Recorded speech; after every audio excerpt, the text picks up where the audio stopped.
If you're ready to say goodbye to mom guilt forever, then listen up. If you're a mom raising a family, running a business, taking care of aging parents, fostering, maybe you have a partner in the military or you're a single parent, whatever other big thing you may be experiencing at the same time as trying to focus on being a mom and you experience mom guilt, then today's video is for you because I have a reframe for you that will flip mom guilt on its head and dissipate it into thin air. By the way, I'm Lindsay and I'm committed to showing up online to support driven but stalled out moms navigate this crazy cuckoo but insanely fun world of growing children and businesses at the same time. And stick around until the end and I'll share a guilt-crushing mantra with you that you can use anytime guilt bubbles up to the surface.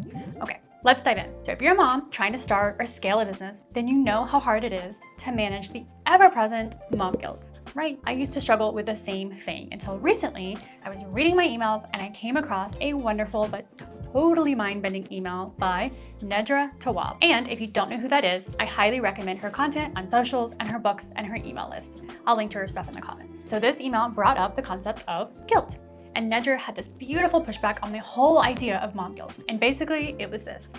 As a culture, we've gotten a bit lazy when it comes to naming our feelings. So for example, we say, I'm tired, when we should say, I'm feeling overwhelmed, or maybe bored or uninterested. And this laziness often means we label a lot of things under one umbrella term. And this causes a lot of misinformation. It's like a lost in translation kind of thing. And we do the same thing with the term mom guilt. So let's take one scenario that's all too common for us working moms. We're working on our businesses while our children are downstairs playing or fighting, and we feel guilty. But guilt implies we're doing something wrong, and that society would agree, yep, that's something wrong, gotta fix that. But am I doing anything wrong by working and letting my kids fight? I mean, play. No, not really. So what am I actually feeling? Maybe it's longing.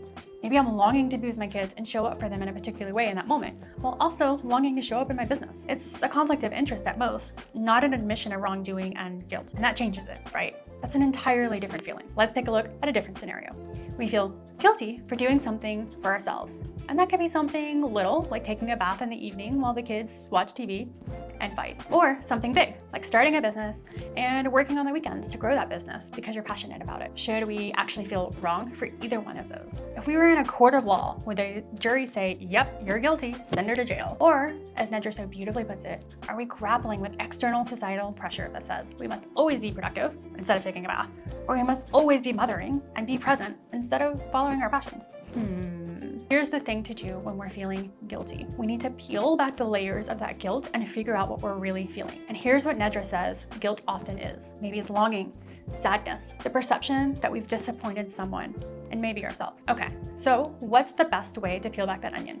Here are a few questions Nedra recommends we ask ourselves when we're feeling guilty. Am I doing something wrong? Have other people identified what I've done as bad? Careful with this one. Society might judge certain actions, but are they actually bad? You'll need to ask the next question, which is, if others have identified it as bad, why is it bad? Is what I've done against the law? Is what I've done socially unacceptable? Does what I've done take time away from someone or something else? Those are some powerful questions. And you may be asking, why do we need to identify the real feeling underneath the mislabeled guilt? When we have identified the real emotion, it oftentimes dissipates much quicker. We can move through it faster and lighter, especially when we realize we aren't doing anything wrong. Ready for the bonus mantra you can use anytime you're experiencing mom guilt. I will preserve my sanity and peace by setting myself free from the unrealistic expectations I put on myself. I release the judgments and worries.